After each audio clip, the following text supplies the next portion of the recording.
We are back. We are back on the No Nonsense Trader channel, and I am Dave. And today we're going to be looking at the custom project for daily charts on the Euro US dollar. So let me show you where you can go download that. All right, so the blog for this will be located in the description below. And let's go over where you can download it. So here is that Euro US dollar custom project for daily charts. You can download it here by clicking on here. If you're looking for the FTMO version, you can click on here, and here's the FTMO version. And going back to the blog here are some of the differences with the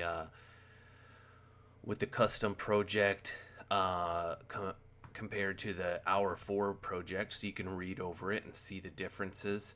I also revised all the other custom projects, and there was a small error in there, and I will show you, if you downloaded one of the early versions, how you can correct that error. So let's go look at that in custom projects in StrategyQuant.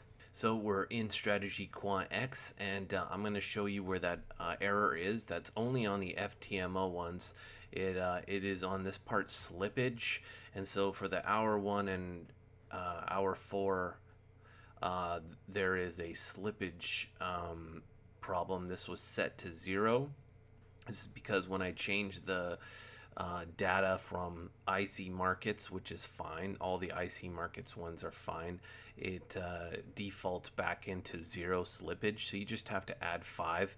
And all the updated versions, if you downloaded it from yesterday onwards, have 5 pips on the slippage. But if you downloaded it on day 1, that it was probably set to 0, so you just have to change that. Otherwise, everything is good to go, and you can download those and try them out. And thanks for everyone for the support. Thanks for the thumbs up all the time. I appreciate it very much. And start making some strategies with those custom projects, and shoot me an email on how good they are.